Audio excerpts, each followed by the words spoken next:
जय श्रीराम. जय श्रीराम. आत्ताच आपलं वैचारिक अधिष्ठान यावर सेशन संपलंय आणि मग निश्चितपणाने राष्ट्रप्रेम जे आहे त्याच्यासाठी भारतीय जनता पक्ष काम करते, ही भावना आपल्या सर्वांच्याच मनात उद्दीपित झाली. आमचं जे प्रशिक्षण संभाजीनगरला झालं त्याच्यामध्ये शिवप्रकारचे म्हणून संघाचे ज्येष्ठ कार्यकर्ते, भारतीय जनता पक्षाचे सुद्धा पदाधिकारी, त्यांनी गोष्ट झाली की पूर्वी अटलजी असं म्हणायचे, सरकारें आएगी जाएगी, पार्टियां बनेगी बिगड़ेगी फूटेगी, लेकिन देश चलना चाहिए. आदर्शवाद अटलजी. आता जे पक्षाचं ध्येय धोरण आहे ते याच्यापेक्षा 180 डिग्रीज मध्ये बदललेलं आहे. आता असं म्हणणं आहे पक्षाचं की सत्ताएं आएगी जाएगी असं नाही, सत्ता जाएगी ही नहीं और जानी भी नहीं चाहिए जब तक हमारे दिल में जो हौसला है विकसित भारत का वो जब तक बनता नहीं तब तक आएगी जाएगी नहीं, आएगी ही आएगी. भारतीय जनता पार्टी ही आएगी और अगर आएगी तो कभी जाएगी ही नहीं. या विचारधारेवर, या नवीन अप्रोचवर पुनर्वैभवाच्या शिखरावर भारत भूमीला न्यायचं आहे. पण हे सगळ्या गोष्टी खूप आदर्शवादी आहेत. त्यांनी आपल्याला सांगितलं सगळ्या गोष्टी आहेत. प्रत्यक्षात भारताला विकसित करण्याचा मार्ग एवढा सोपा आहे. आपल्यापैकी बरेच जण म्हणत असतील की बाबा आता जायचं असेल घरी तर कुठली शेअर रिक्षा बघू, कुठल्या बस बघू. म्हणजे आज कार्यकर्त्यांची जी आहे परिस्थिती ती आहे. भारतीय जनता पक्ष सत्ता घरी आहे, पण अजून कार्यकर्ता हा आर्थिकदृष्ट्या खूप मोठा समृद्ध काही झालेला आहे अशी परिस्थिती नाही. जनतेला आपल्याला समृद्धी दाखवायची, भारताला समृद्ध करायचंय आणि त्याच बरोबर कार्यकर्त्यांच्या समृद्धीसाठी किंवा संपूर्ण जनतेच्या समृद्धीसाठी भारतीय जनता पक्षाच्या ज्या योजना आहेत त्या योजनांची माहिती आपल्याला सुद्धा असली पाहिजे आणि त्या योजनांचा उपयोग करून घेऊन आपापल्या गावात किंवा आपापल्या प्रभागात आपण जे प्रकल्प घेऊ ते प्रकल्प बघून लोकांनी तसे प्रकल्प घेतले पाहिजे आणि त्या प्रकल्पाच्या माध्यमातून अशा अनेक प्रकल्पाच्या माध्यमातून भारत जो आहे हा परमवैभवाच्या क्षेत्रावर जाऊ शकतो. तर भाषण करण्यातून तो जाईल का, प्रत्यक्ष कृतीतून तसे एक्झाम्पल सेट केले पाहिजे. आता जनधन योजना जी आहे त्याविषयी प्रेरणा ते बोलल्या की सर्व जनतेसाठी ज्या काही योजना आहेत भारताच्या भरपूर योजना आहेत. पण जनधन अकाउंट काढली, पहिल्यांदा राजीव गांधी म्हणायचे की 1 रुपया पाठवलं तर 15 पैसे पोचतात. आता 1 रुपया पाठवलं तर लाडक्या बहिणींना पूर्ण 1 रुपया पोचतो. आपण बघतोय 1,500 पूर्ण पोचतात. तर अशा अनेक योजना आहेत. हेल्थ कार्ड योजना आहे, 5 लाखापर्यंत आपल्याला हेल्थ मिळते, 40 किलोचं राशन मिळते. तर ह्या सगळ्या योजना चालूच आहेत. जनतेला टॉयलेटची सुविधा झाली, ह्या सगळ्या योजना जनतेसाठी चालूच आहेत. परंतु शेतकऱ्यांसाठी आणि व्यापाऱ्यांसाठी, त्यांना उद्योजक बनवण्यासाठी, शेतकऱ्यांना उद्योजक बनवण्यासाठी किंवा जे व्यापारी आहेत त्यांना उद्योजक बनवण्यासाठी, उद्योजक बनवून त्या मार्गाने कुठला विकास कसा आपल्याला साधता येईल या योजनेचा थोडासा परिचय मला वाटतं जर आपल्याला झाला तर आपण सुद्धा आपापल्या एरियामध्ये तो प्रकल्प घेऊ शकतो. आता हे भारतीय जनता पक्षाचा कार्यक्रम. तुमचा परिचय काय? मी चार्टर्ड अकाउंटंट आनंद पाटील, आपल्या संघाचा आणि विद्यार्थी परिषदेचा मागे 40-50 वर्षांपासून कार्यकर्ता आहे. कॉलेज जीवनापासूनच आहे, 30 वर्षांची प्रॅक्टिस झाली आणि आता थोडंसं भारतीय जनता पक्ष ह्या 1 वर्षापासून भारतीय जनता पक्ष ज्यावेळेस 2024 मध्ये आपल्याला फक्त 240 जागा मिळाल्या. एवढं मोठं प्रचंड काम करून आणि राम मंदिराची उभारणी करून 314 240 आलो. त्यावेळेस म्हटले संघ विद्यार्थी परिषदेत ठीक आहे, प्रत्यक्ष फील्डवर जायला पाहिजे आणि म्हणून थोडंसं या क्षेत्रामध्ये. तर कार्यकर्त्यांना माहिती पाहिजे त्या लेटेस्ट योजना ज्या अजून इम्प्लिमेंट व्हायच्या बरोबर आहे? जनसामान्यांच्या माहितीत त्यांना माहितीच आहे. पण देवेंद्रजींनी 2026 मध्ये शेतकऱ्यांना उद्योजक बनवण्यासाठी काही योजनांची आखणी केली.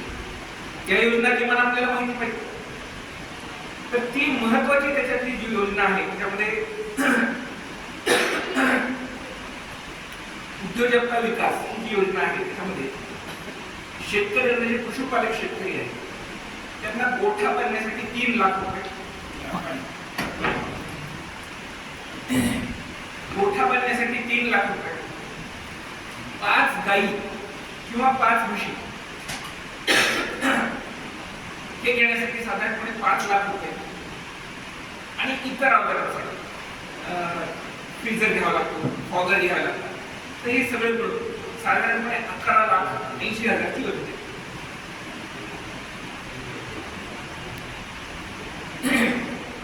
रोहित धरू आपण 12 लाखाची योजना. ह्या योजनेमध्ये जे प्रस्तावित आहे त्याच्यामध्ये 5.5 लाखाची सबसिडी शासन आपल्याला देणार. आवडली योजना? 5.5 लाख रुपये. आणि ही योजना अजून इम्प्लिमेंट व्हायची आहे. ह्या योजनेचं प्रारूप आलंय, अजून फॉर्म सुद्धा आलेलं नाही. ती योजना मी आता तुम्हाला सांगतो. उपयोग कसा करून घ्यायचा तुम्ही करायचा. मी योजना तुम्हाला सांगणार, त्याच्यानंतर काही मदत लागली आहे. पण ही योजना आपल्या गावाकडे आपल्या शेतीचा विकास झाला पाहिजे, सर्क्युलर इकॉनॉमी झाली पाहिजे, सेंद्रिय खत आपण निर्मिती केली पाहिजे. आज केमिकल फर्टिलायझर जे युरिया वगैरे येत होतं खतातून ते बंद झाले किंवा ती द्यायचं असेल नागरिकांना तर प्रचंड कॉस्ट येणार आहे. गॅसचा सप्लाय कमी झालेला आहे, सगळ्यांना माहिती आहे. त्याच्यामुळे फर्टिलायझरचा जो सप्लाय तो निश्चितपणाने केमिकल फर्टिलायझरचा सप्लाय कमी येणार आहे. आणि असं आपली धारणा आहे की केमिकल फर्टिलायझर पेक्षा सेंद्रिय फर्टिलायझर जे आहे ते अधिक उपयोगी आहे. आणि त्या दृष्टिकोनातून त्याची निर्मिती सगळ्यात पहिले कुठे होईल? पशुपालन प्रकल्पांमध्ये. पशुपालन प्रकल्प कसे केले पाहिजेत? पूर्वीची आपली एक म्हैस होती, एक गाय होती, 4 लिटर दूध देते, 2 लिटर घरी खातो, 2 लिटर विकतो. बाकी काळ 6 महिने मग होईल का?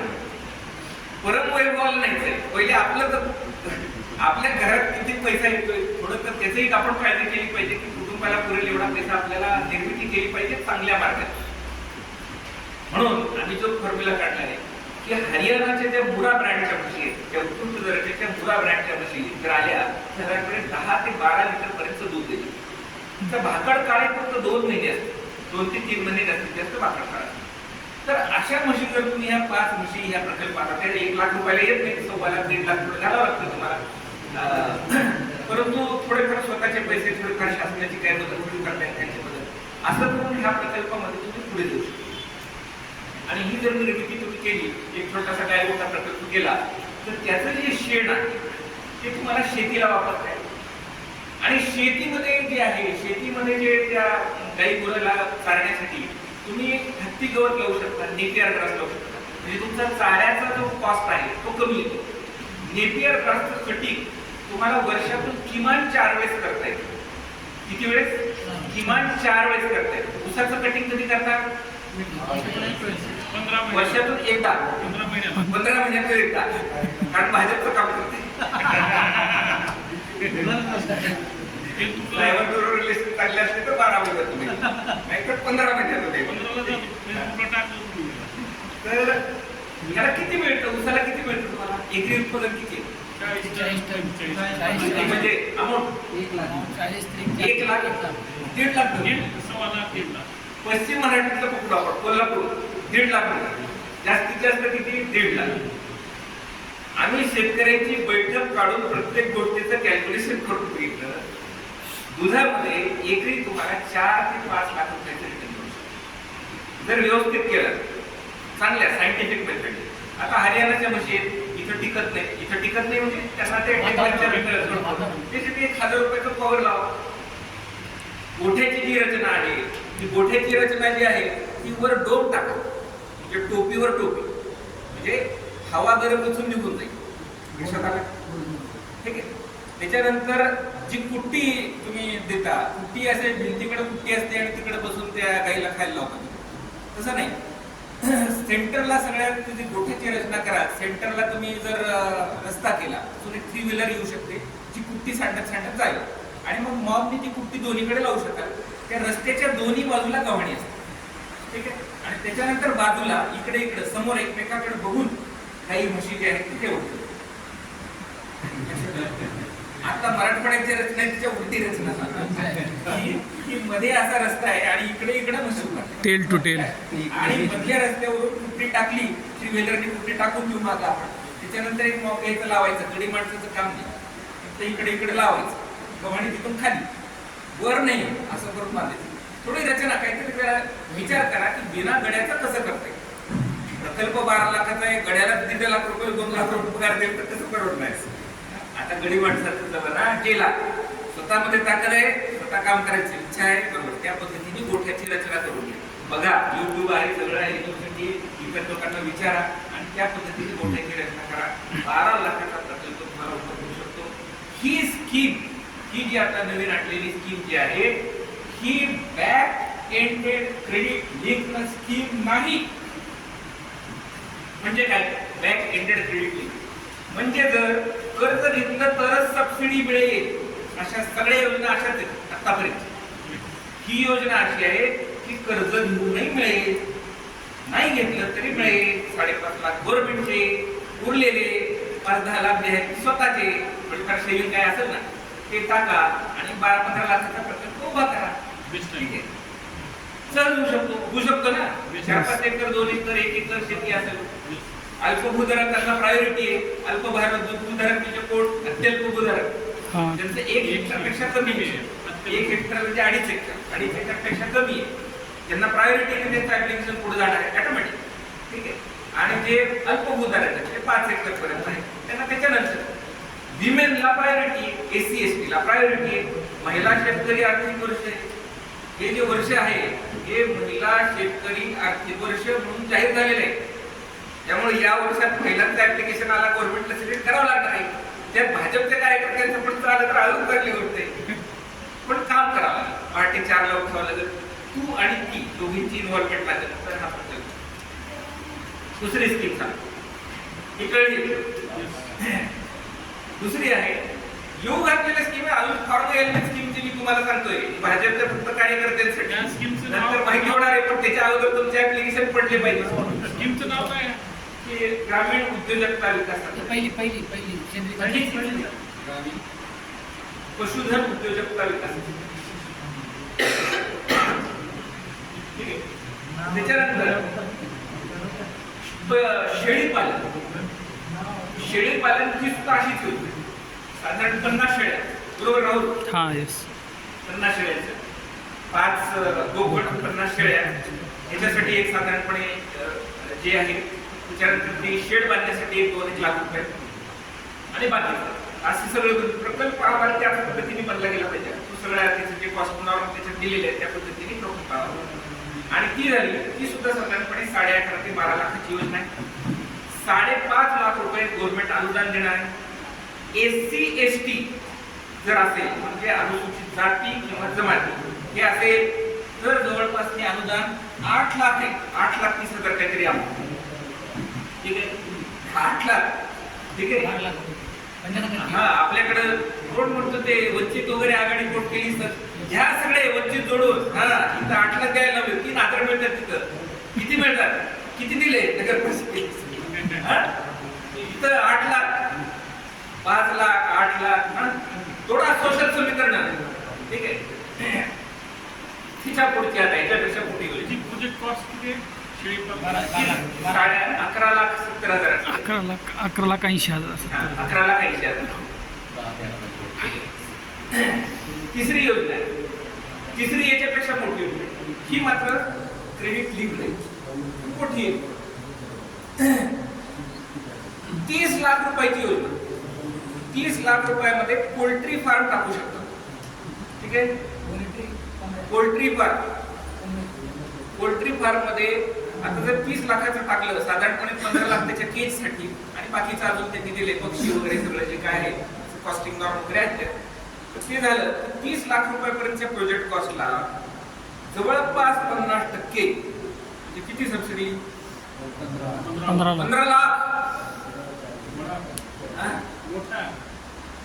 मग का म्हणून मुस्लिम वोट आपल्याकडे नाही? कोण टाकतं? पोल्ट्री कोण टाकतं? आमच्या तर टाकत नाही. किती देतात इलेक्शनला? 1000, 2000, 3000. तर ही credit linked back ended subsidy आहे. याचा अर्थ की आपल्याला लोन घ्यावं लागेल आणि लोनला ती सबसिडी जमा होते. ठीक आहे. जशी पीएमईजीपी, सीएमईजीपी या योजनांची होती. पीएमईजीपी, सीएमई आता अशाच त्याच्यानंतर पशूंना जे आहार लागतो त्या संदर्भात या योजना आहेत. ते आहार जर तुम्ही कुठली तयार करत असाल त्याचं जे जे काय त्याचं मॅन्युफॅक्चरिंग प्रोसेस येते ते तयार करत असेल तर त्याला सुद्धा 11-12 लाखाची योजना आहे. अशा 4-5-6 योजना ज्या आहेत त्या उद्योजकतेसाठी होत्या. या व्यतिरिक्त पूर्वीच्या ज्या योजना आहेत उदाहरणार्थ सीएमईजीपी आणि पीएमईजीपी पुढे ऐकलंय? CMEGP, PMEGP, chief minister employment guarantee programme आणि prime minister employment guarantee programme. ठीक आहे. ते ह्या ज्या योजना आहेत त्याच्यामध्ये किती सबसिडी? गृहीत धरा पीएमईजीपी मध्ये पशुपालनाचा प्रकल्प आपण घेतला, आपल्याला नाही 12 लाख. ठीक आहे. थोडासा अजून मोठा एम्बिशियस प्रोजेक्ट घ्यायचा, थोडासा मोठा घ्यायचा. तर 2022 साली नितीन गडकरी साहेबांनी पशुपालन ही योजना पीएमईजीपी मध्ये इन्सर्ट केली. ठीक आहे. म्हणजे पशुपालन ही सेवा उद्योगाचा दर्जा दिलेला आहे. आता तर महाराष्ट्र शासनाने उद्योगाचा दर्जा दिलेला आहे. परसुएशन केलेलं आहे त्याचा हे आहे. तर आता जे आहे हे पीएमईजीपी मध्ये 20 लाख पर्यंतचा प्रकल्प सेवा उद्योगामध्ये घेत आहे. कुणाला घेत आहे? पशुपालन म्हणून नाही, कुठलाही सेवा उद्योग जो आहे तो तुम्हाला 20 लाखाचा घेत आहे. रेस्टॉरंट असेल जे काही सेवा उद्योगामध्ये जे काही कव्हर होतं हे सगळं तुम्हाला घेत आहे. या सेवा उद्योगामध्ये पशुपालन इन्क्लूड केले, ॲक्वाकल्चर इन्क्लूड केलेले, तुमचं शेळीपालन इन्क्लूड केलेलं आहे आणि तुमचं काय म्हणतात ग्राहकपालन सुद्धा इन्क्लूड. हे सगळं 20 लाखापर्यंतचे प्रकल्प तुम्हाला घेत आहे. सबसिडी किती मिळेल आम्हाला? शासनाचा अनुदान सबसिडीच्या बेसवर प्रोजेक्ट करू नका. पण काहीतरी तुम्ही त्याला काढीचा आधार आपला काहीतरी यावा. तुम्ही जर प्रामाणिकपणे व्यवसाय करत असाल, 4 लोकांना एम्प्लॉयमेंट देत असाल तर शासनाने थोडीफार काही मदत. तर ती किती आहे? तर 15 ते 35% सबसिडी. किती? 15 ते 35%. कशी? ग्रामीण भागामध्ये एससी एसटी किंवा महिलांनी काम केलं तर सबसिडी 35% आणि शहरी भागामध्ये पुरुषांनी काम केलं तर 15%. ग्रामीण भागामध्ये पुरुषांनी काम केलं तर 25% किंवा शहरी भागामध्ये महिलांनी काम केलं तरी 25%. म्हणजे हायएस्ट बेनिफिट कोणाला दिलेलं आहे? महिलांना आणि एससी एसटी ला दिलेलं आहे. कसं काय वंचित आघाडी तिकडं?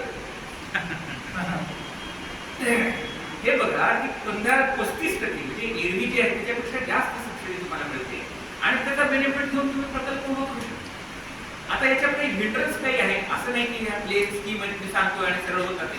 मी जमिनीवरचा माणूस आहे, भाषण करणारा नाही. प्रकल्प क्लायंटचे कडून देतोय. मोठे करोडो रुपयाचे प्रकल्प केले, हॉस्पिटलचे केले. आता या छोट्या प्रकल्पाचे सुद्धा करण्यामध्ये सहभाग घेतोय. तर ह्या प्रकल्पामध्ये अडचण मुख्यतः अशी आहे की बँका कर्ज देते. तुम्हाला सगळ्यांनी एक्सपिरियन्स केलेली अडचण आहे, बँका कर्ज देते.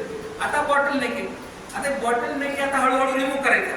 आणि मी साधारणपणे अजित भाई यांची सह्या घेऊन किमान 25 पत्र आतापर्यंत मुख्यमंत्र्यांना दिले. नितीनजींना बाय हँड दिले, देवेंद्रजींनाही बाय हँड इथल्या एअरपोर्टवर दिले परवाच्या इलेक्शनमध्ये की कोऑपरेटिव्ह बँकांना तुम्ही इनेबल करा. म्हणजे कोऑपरेटिव्ह बँकांना शासकीय स्कीम इम्प्लिमेंटेशनची इम्प्लिमेंटिंग एजन्सी म्हणून अप्रुव्हल द्या. कारण कोऑपरेटिव्ह बँकांची नाळ जी असते ती इथल्या विभागाच्या विकासाशी जोडली गेली असते. ठीक आहे. आणि म्हणून तुम्ही तशी परवानगी द्या. आणि तशी परवानगी काही बँकांना त्यांनी दिली, काही बँकांचे प्रपोजल पेंडिंग आहेत. आमचं परसुएशन चालू आहे. ज्या दिवशी ती मिळेल हळूहळू हे जे दरवाजे आहेत विशिष्ट डीसीसीला जर मिळालं तर ते सगळे काँग्रेसचे कार्यकर्ते पळून येतात. डीसीसी ताब्यात घ्यायची आपल्याला.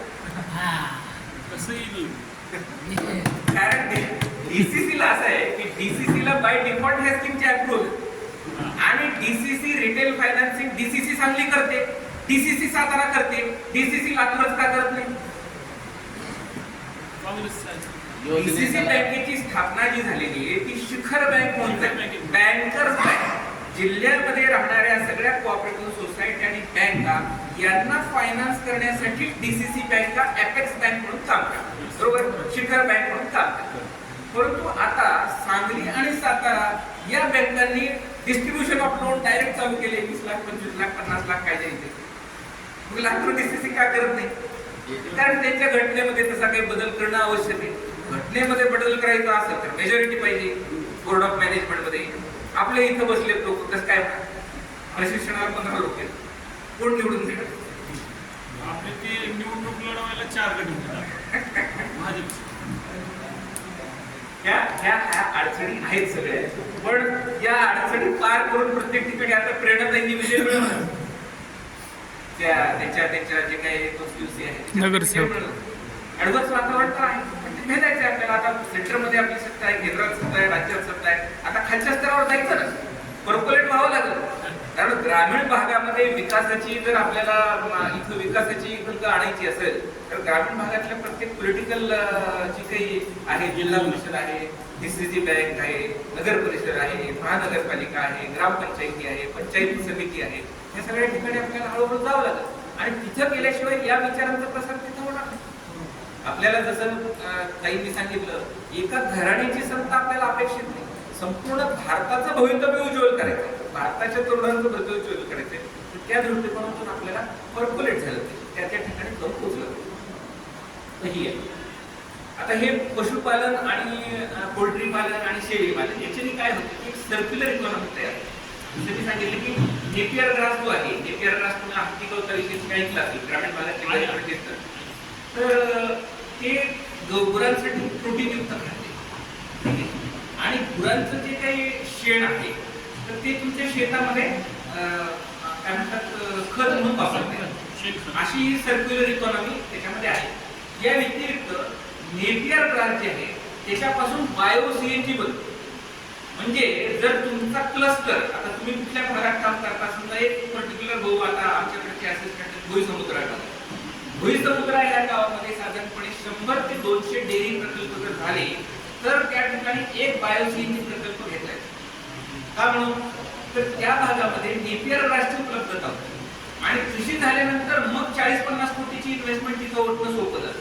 नाहीतर मी 40 कोटीचा प्लॅन टाकायला लावतो एखाद्या उद्योजक मित्राला आणि त्याला रॉ मटेरियल नाही भेटलं, तुमच्या शेतकऱ्यांकडे नेपियर ग्रासच नाही भेटलं, तो काही 50 कोटीची इन्व्हेस्टमेंट त्याला 5 कोटी व्याज देणार वर्षाला. ते 5 कोटी व्याज कसं काढणार? त्याला एक इन्कम एक्सपेंडिचर सगळा विषय आहे.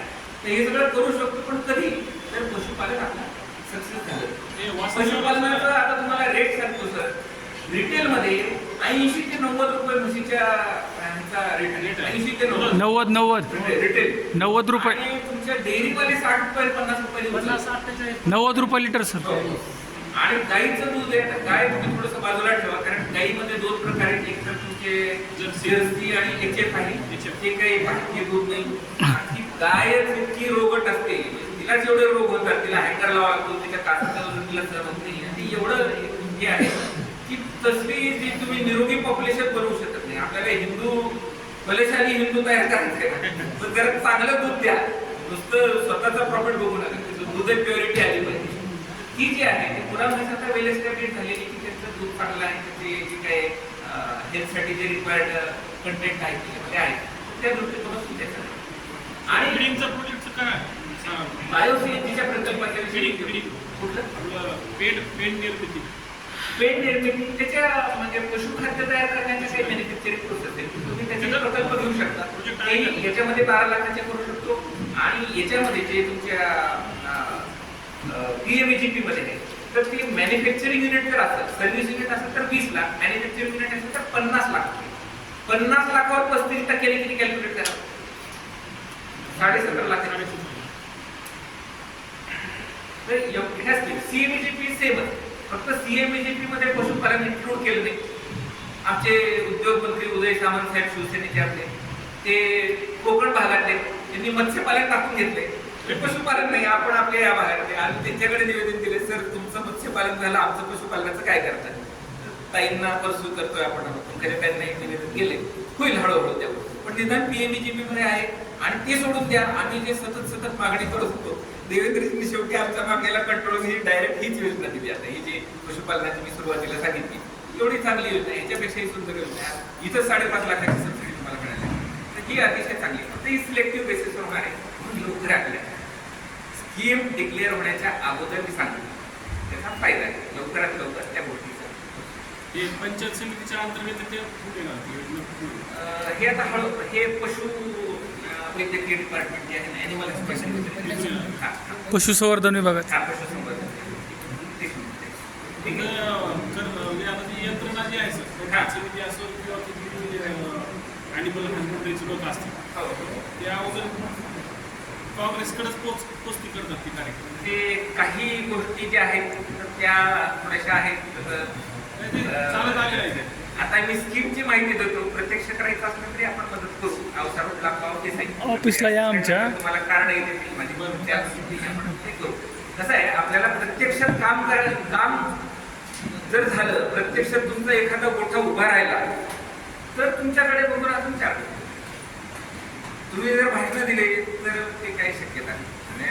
भाषणं एक नितीन जी देतात ते काम करायला खाली कार्यकर्ते जर नसतील किंवा त्याची रचना उभी राहिली नाही तर ते होणार नाही. त्याला अडचणी येणार, बारीक येणार, मोठ्या अडचणी येणार. हे सगळे आम्ही तयारी केली. आता सगळे कुठला अडचण फार EM ऑफिसपर्यंत आम्ही जाऊन पोहोचतो. काही जे आहे ते सगळं जे काय अडचणी येतील ते आपण मिळून सगळ्यांनी केली. आता पुढची सांगतो की आता शेती जी आहे ती मुद्दाम थोडंसं शेती पूर्वक कॉन्सन्ट्रेट करतोय. ऑडियन्स उद्योजकांसाठीच्या भरपूर योजना आहेत. ग्रामीण भागातला ऑडियन्स जो आहे त्या दृष्टिकोनातून मी की कसं आहे, शेती प्रॉफिटेबल राहिली आणि शेती प्रॉफिटेबल राहिली नसल्यामुळे शेतकऱ्यांना उद्योजक व्हावं लागतं आणि उद्योजकांना शेतजमीन घेणं शक्य नाही. त्याचं कारण शेतीचा तुमचा रेट आता 25 लाख रुपये एकर, 1 कोटी एकर, 50 लाख रुपये एकर, 2 कोटी लाख रुपये एकर असतात. त्याच्यामुळे उद्योजकांना तुमचे ॲग्रिकल्चर लँड घेता येणं शक्य नाही आणि शेती इटसेल्फ प्रॉफिटेबल नाही. त्यामुळे शेतीमध्ये नवीन पद्धतीने विचार झाला पाहिजे. त्याच्यातला पहिला विचार मी तुम्हाला घेतला. पहिला विचार म्हणजे जुना आहे. अमूलने क्रांती केली. अमूलचं दूध अमेरिकेत मिळते. आज गॅलनमध्ये दूध घेतात अमेरिकेमध्ये. 5 लिटरचा एक गॅलन असतो. 500 रुपयाला गॅलन मिळतो. 500 का 1000 रुपयाला गॅलन अमेरिकेमध्ये मिळतो. त्याचे युट्यूबवर व्हिडिओ येते. आम्ही त्या अमूलने तिथं बसून केलं त्यावेळेस 1947-50च्या दरम्यान अमूल जे संघटना चालू कशी झाली, छोटासा त्याचा इतिहास तुम्हाला माहीत असावा की मोरारजी सरदार पटेलांकडे शेतकरी गेले की आमच्याकडे लाईव्ह लोड नाही, पैसे पाणी मिळत नाही. ते म्हटले ठीक आहे, मी मोरारजीभाई देसाई तुम्हाला पाहिजे पाठवतो. मोरारजीभाई देसाई म्हणजे त्यावेळेस काँग्रेसचे अर्थ खात्याचे वगैरे मंत्री होते. तर त्यांनी त्यांना कोऑपरेटिव्ह सोसायटी कशी फॉर्म करायची वगैरे सांगितलं आणि मग सगळ्यांचं दूध एका ठिकाणी कलेक्ट करायचे आणि मुंबईला ट्रान्सपोर्ट करून पाठवायचे. कारण इंडिव्हिज्युअली आपल्याला शक्य नव्हतं मुंबईपर्यंत. आणि त्या मोडस ऑपरेंडी जी विकसित झाली त्याच्याही आज अमोल एम्पायर उभं राहिले. आज सहकार क्षेत्रातलं सगळ्यात मोठं एम्पायर आहे. तर ही दुधाने निर्माण झालेली क्रांती, त्यांच्याकडे बनास म्हणजे वन असलेला भाग म्हणजे काटेरी सगळं वन, बाबळी बिबळी, वाळवंट सगळं असं गुजरात होतं. आपल्याकडे मराठवाड्याची जमीन फार सुपीक आहे आणि आता देवेंद्रजींनी जलयुक्त शिवार, जलयुक्त लातूर, आता औसा तालुका तुमचा ह्याच्यासाठी सिलेक्ट झालाय, दुष्काळग्रस्त भाग म्हणून सिलेक्ट झालाय मोठा केंद्रीय प्रकल्पात जळकोट आणि औसा. त्याच्यातही अजून भरपूर जलसंधारणाचे काम होतात. ते सगळं जर तुम्ही विचार केला तर मराठवाड्यामध्ये जल अवेलेबिलिटी झाली आहे जी की पशुपालनासाठी आवश्यक आहे. पुनर्भरण करू शकता गोठ्याचं पाणी साठवून. शिवाय ही जी योजना आहे त्याच्यामध्ये 1,30,000 रुपये सोलरसाठी दिलेले. आकडे टाकून घ्यायचे नाही सोलर. 1,30,000 सोलर, कारण आता आकडे टाकूनही मिळणार नाही, पेट्रोलही मिळेल का नाही माहित नाही. म्हणून तुमचं सोलर सेल्फ सफिशियंट बना. आपले जे काही तुम्ही गोठा कराल तिथं पुनर्भरण करा, ते लगेच तुमच्या बोरमध्ये टाका तिथलं पाणी आणि ते बोर 24 तास काय म्हणतात 12 महिने चालेल असं बघा. तसंच वीज उत्पादन तुम्हाला लागणारी जी आहे ती सुद्धा गोठ्यावर तुम्ही हे करा.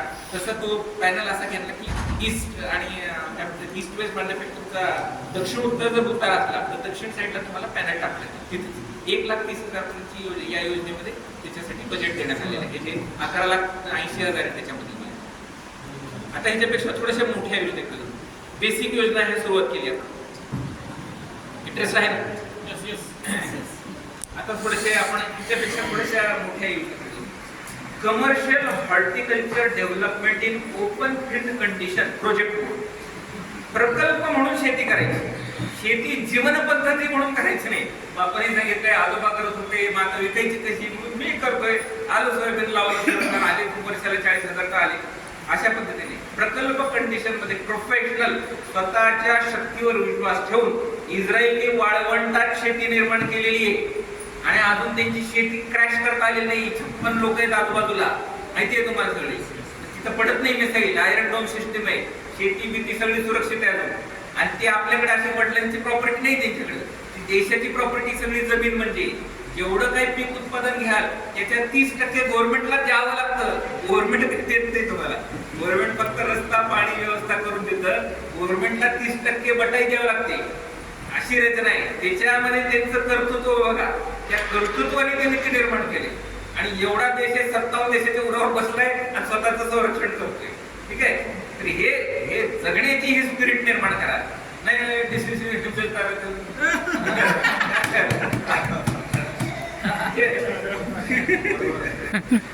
दुसरं, कमर्शियल हॉर्टिकल्चर मध्ये हे प्रकल्प किती घेऊ शकतो?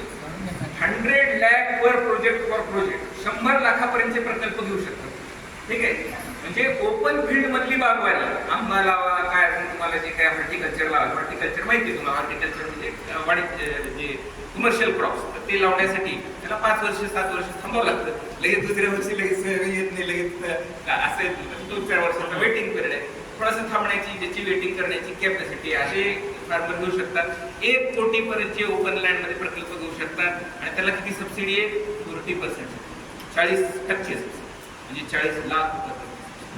तुम्हाला जे काही ओपन लँड साठी रोप हे ते सगळ्या गोष्टी लागणार आहेत, त्याचे काय जे करावं लागणार आहे त्याचे डिटेल्स जे आहेत ते ऑफिसमध्ये सांगितले जातील. आता एवढा वेळ येणे आपल्याला, अर्ध्या तासात हे सगळ्या गोष्टी करायच्या.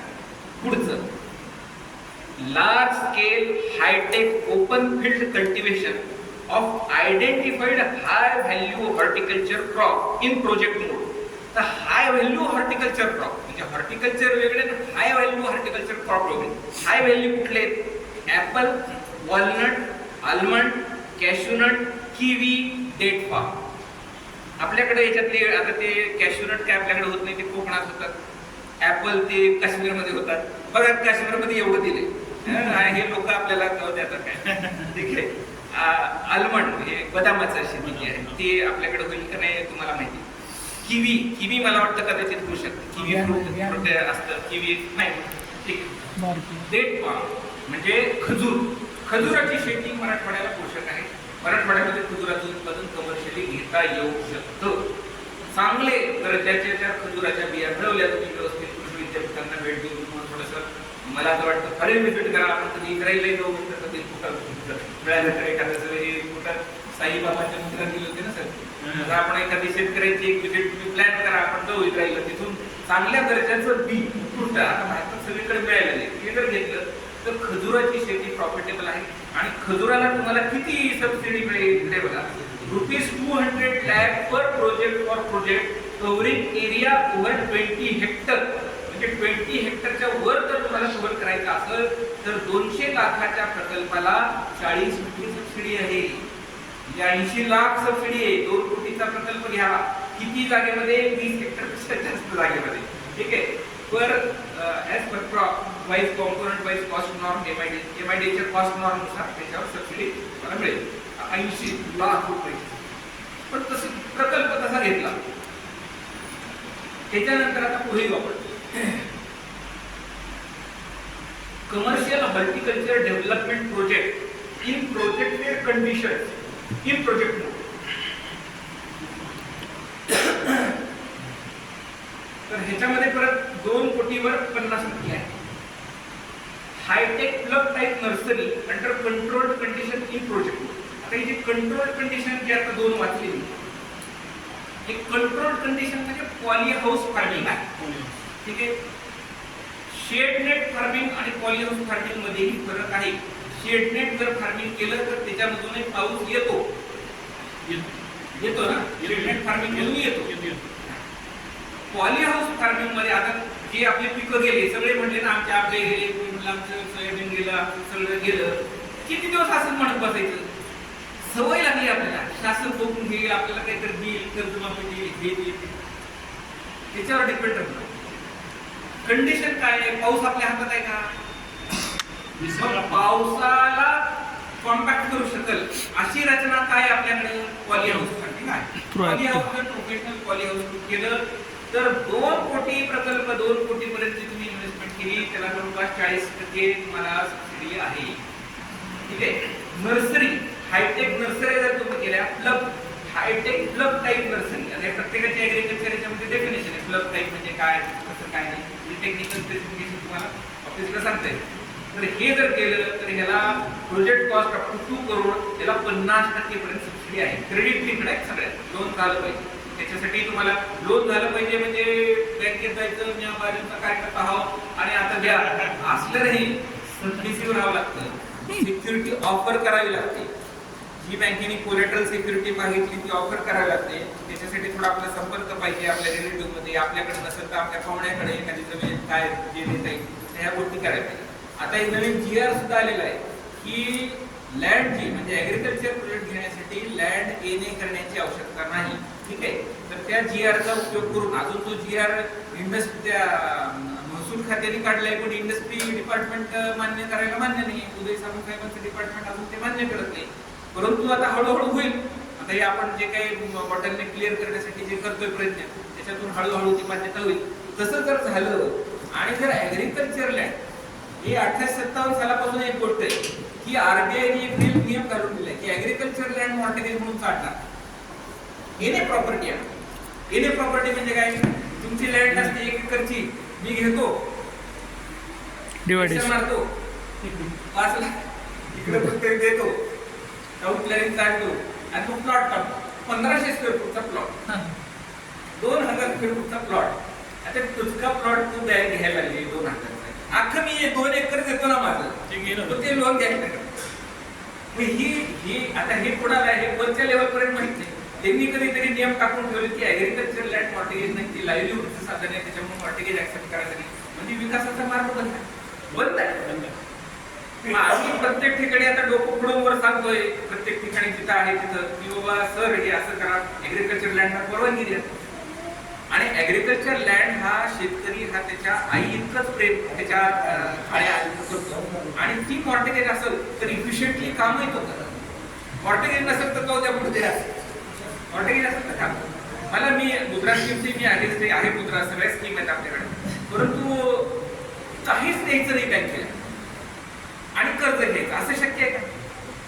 तुम्ही विचार करा. तुम्हाला मी मागितलं सर मला 5 लाखाची गरज आहे एवढं द्या मी तुम्हाला 10% देतो व्याज 10 नाही 20% देतो वर्षाला द्याल ना. तुमचा पैसा आहे बँकेला काही नॉर्म आहे.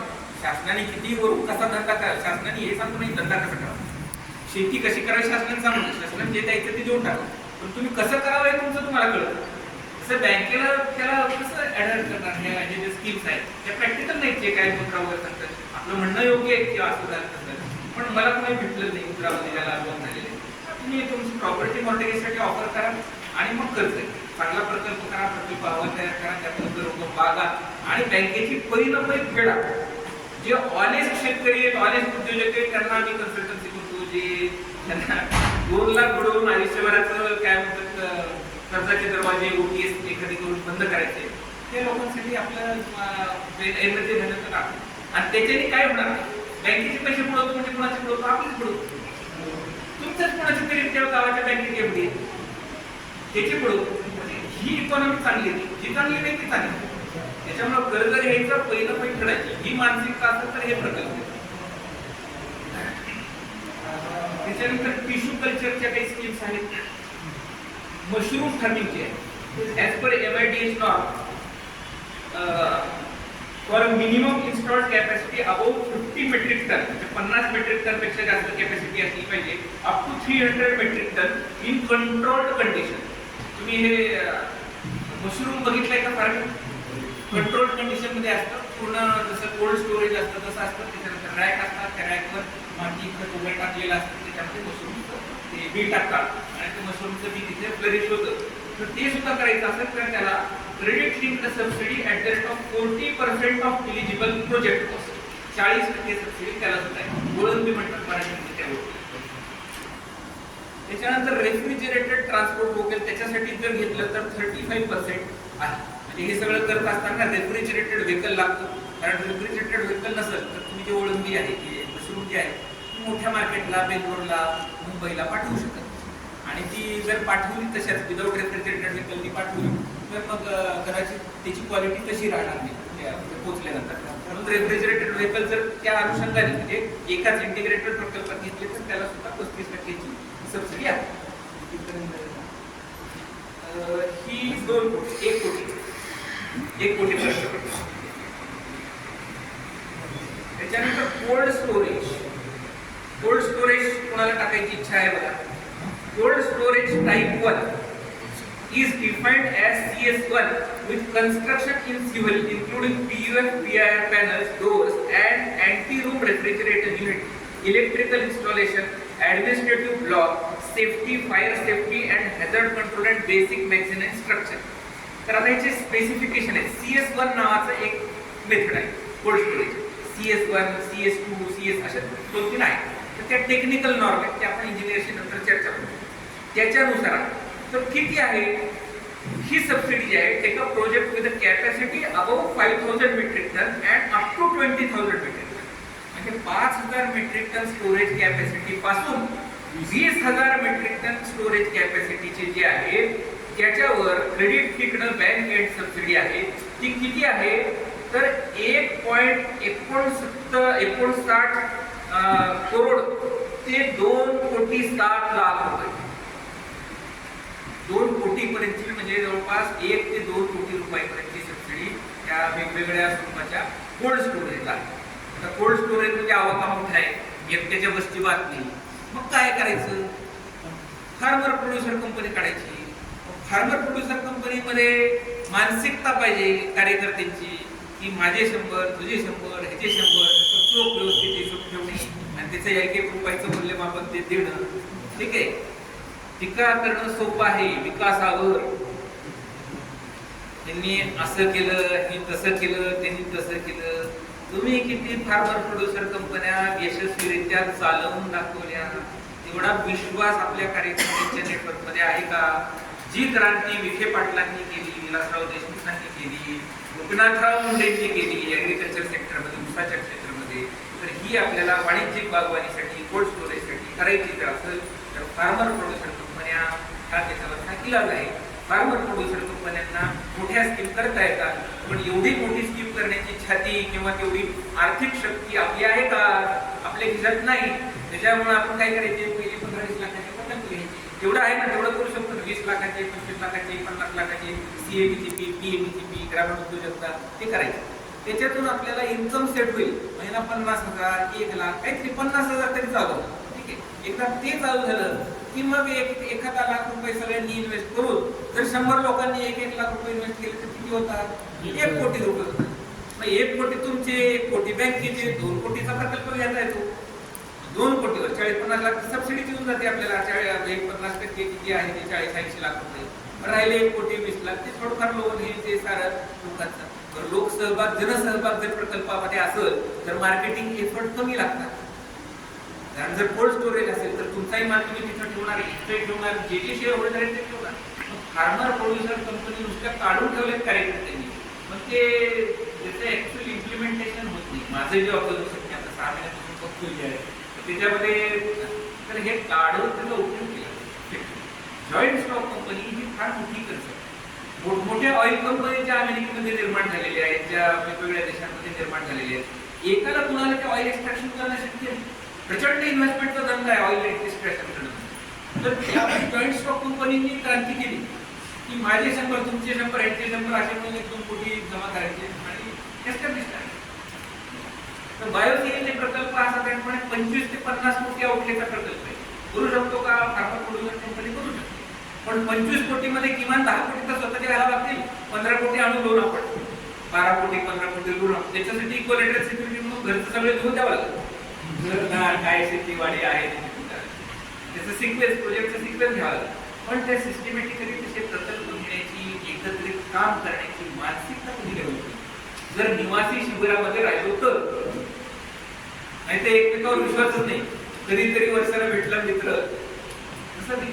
इथं राहायला 4 दिवस त्याच्याबरोबर चहा पिला, जेवण केलं, त्याच्यानंतर जी मानसिकता तयार होते, जे मैत्रीची राखी तयार होते, त्याच्यानंतर तुम्ही प्रकल्प घेऊ शकता. प्रकल्प आम्हाला सगळं आहे आपल्याकडे, त्याची काही चिंता करू नका. आता स्कीम समजली आहे आणि याच्यातनं काय करायचं हे असं नाही काहीतरी ऐकलं नव्हतं ते तिथं विसरून गेलो कधी राहतो. याच्यातनं काय करायचंय याचा विचार सगळं 2 दिवसात ठरवा. 1-2 दिवस आहे आणि जे करायचंय त्याच्यावर फोकस करा. मोदीजींनी ठरवलं राम मंदिर बांधायचे, बोलले सुद्धा नाही, डायरेक्ट उद्घाटन. ठीक आहे, बोलले का तिथं बांधायचे ते जाहीरनाम्यात लिहिलं होतं, भाजपने लिहिलं होतं, 1951 साली लिहिलं होतं. 500 वर्षापासूनचा प्रलंबित प्रश्न झालं ना, उद्घाटन झालं. आता परवा त्याच्या बाजूला सूर्यमंदिराचं आपलं भाजपच्या ग्रुपला पोस्ट आली, सूर्यमंदिराचं सुद्धा आता उद्घाटन होते सूर्यमंदिराच्या बाजूला. कारण राम हा सूर्यवंशी होता, माहिती ना. रामाचा वंश जो आहे ना सूर्यवंशी, हा रघुकुल जे आहे ते सूर्यवंशी होतं. आणि सोलर एनर्जीचा भगवान श्रीरामांनी जेवढा उपयोग केला असेल किंवा जेवढी प्रार्थना केली असेल त्याच्यापेक्षा कितीतरी म्हणजे तेवढीच कदाचित तेवढीच प्रार्थना किंवा तेवढीच तपस्या केली ती मोदीजींनी केली. स्वरूप वेगळं सोलर एनर्जी. आज आपण त्या हायेस्ट सोलर 3 नंबरची शक्ती आहे. कुठं जगाच्या मागे कुठेतरी होतो आपण. आज सोलर पॉवर जनरेशन मध्ये आपण 3ऱ्या नंबरची अर्थव्यवस्था आहोत जगामध्ये. आणि सोलरचं वरदान लाभलेलं आपल्याला. भारताला सोलरचं वरदान आहे. कुठलाही स्टेट घ्या, असं स्टेट नाही तुम्हाला की सोलर एनर्जी नाही. मराठवाड्याला तर सोलर. राजस्थानच्या खालोखाल पुण्याला जर सोलर एनर्जीचं वरदान मिळालं असेल तर ते मराठवाड्याला मिळेल. भरपूर उष्णकटिबंधीय प्रदेश आपला आहे आणि त्याचा उपयोग करून घ्या. आणि आता त्याची गरज आहे. आता ते युद्ध असं झालंय, कधी तुमचा पॉवर सप्लाय बंद पडेल, कधी पेट्रोल सप्लाय बंद पडेल माहित नाही. इलेक्ट्रिकल स्कूटर तुमचं सोलर हे तुम्हाला वाचलं. मोबिलिटी ठेवायची असेल त्यामुळे तिथे रचना आतापासून करा, नाहीतर पुढे मग अवघड. जे काही सोसायटी असेल वैयक्तिक प्रकल्प 1-1.5 लाख रुपयाला सोलर त्याच्यामध्ये 3 सोलरच्या प्रकल्पाला 30-1,000 रुपयाची सबसिडी आहे आणि जवळपास 1-1.25 लाखापर्यंत प्रकल्प तुम्हाला पडतो आणि तुमचं लाईट बिल जवळपास 0.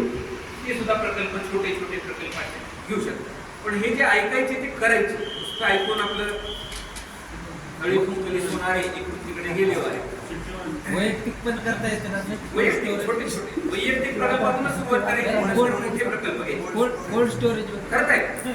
तुम्हाला कोल्ड स्टोरेज नसलं साधं जरी नावाचं स्टोरेज केलं गोडाऊन केलं तरी त्याला 1 कोटीपर्यंत प्रकल्पाला 33 लाख रुपयापर्यंत सबसिडी. म्हणजे समजा कोल्ड स्टोरेज जर अवघड वाटत असेल, इलेक्ट्रिसिटी मिळेल का नाही, काय मिळेल का नाही. आता आपण येऊ, वेळ झालाय का? घेऊन थोडा आणखी कहाणी झाली का? नाही कसं आहे, वेळेचंही बंधन आहे. सर काय थोडं सांगतो की टुरिझम क्षेत्रामध्ये 2024चं महाराष्ट्राचं धोरण आहे. ज्याच्यामध्ये महाराष्ट्राला एक टुरिस्ट हब बनवायचं देवेंद्रजींचा विचार आहे. आणि त्याच्यामुळे टुरिस्ट जे काही टुरिझम आहे त्याच्यामध्ये बघा, agro tourism, heli tourism, medical tourism, health tourism, entertainment tourism, recreation tourism, त्याच्यानंतर अम्युजमेंट अँड टुरिझम, या सगळ्या स्कीमला साधारणपणे 15 ते 20% सबसिडी. मी एक छोटंसं वाचतो बघा, एकच पहिलं वाचतो. Hotel, motel, youth hostel, youth club, resort, lodge, huts, cottages. Subsidy किती येतं? 20% of eligible capital investment or INR 20 crore whatever is less. Project कॉस्टच्या 20% किंवा 20 कोटी याच्यापैकी जे कमीत कमी असेल 20 कोटीची सबसिडी करा. मोठा प्रोजेक्ट करा. पुढचं restaurant, food kiosk, food court वगैरे 15% of the eligible capital investment or 15 crore whichever is less. MIC convention centre म्हणजे काय? मीटिंग, एक्झिबिशन, स्पेस, वेलनेस हे जे आहे टुरिझम, त्याच्यामध्ये 15% of eligible capital investment or 15 crore whichever is less. तुम्ही हे project establish करा. 15% पर्यंत सबसिडी आहे. आणि जर एंट्रप्रेन्योर म्हणजे जे उद्योजक आहेत त्या महिला असतील तर 5% एक्स्ट्रा प्रत्येकाला. ठीक आहे. तर 15% सबसिडीचा प्रोजेक्ट असेल, महिलांच्या नावावर घेतला 20%. ठीक आहे. तर असे सगळे स्कीम आहेत. कॅराव्हॅन पार्क, कॅराव्हॅन माहिती का? कॅराव्हॅन म्हणजे एक मोठी गाडी असते, तिला तुम्ही कन्व्हर्ट करता, त्यावर कॅराव्हॅन. तर त्याला टुरिझमला सुद्धा 15% of the eligible capital investment और INR 15 crore what ever is less. Other tourism unit, ultra mega tourism unit या व्यतिरिक्त जी PSI स्कीम मध्ये स्कीम आहे, PSI मध्ये काय देतं? स्टॅम्प ड्युटी एक्झम्पशन देतं. म्हणजे जर तुम्ही त्याच्यासाठी टुरिझम प्रोजेक्टसाठी लँड विकत घेतली तर त्याची स्टॅम्प ड्युटी एक्झम्प्ट होते. त्याच्यानंतर SGST एक्झम्पशन आहे. SGST म्हणजे स्टेटला तुम्ही GST भरता तो एक्झम्पशन आहे. ठीक आहे. त्याच्यानंतर इलेक्ट्रिसिटी ड्युटी कन्सेशन आहे, इलेक्ट्रिसिटी. तर हे सगळे ट्रॅव्हलिंगला दिले. एक मोठं टुरिस्ट डेस्टिनेशन महाराष्ट्राला बनवण्याचं देवेंद्रजींचं विजन आहे. आणि ते विजन घेऊन काम करणारे लोक आहेत राष्ट्रवादीमध्ये, काँग्रेस. एवढी इन्व्हेस्टमेंट जी आहे ती आपले लोक करू शकत नाही. म्हणून मी म्हणतोय छोट्यापासून सुरुवात करा. छोटे प्रकल्प घ्या, 15 लाखाचे, 20 लाखाचे, 25 लाखाचे प्रकल्प घ्या. हळूहळू छातीची साईज दरवर्षी 1 इंच वाढवायची. ठीक आहे. एवढं लोक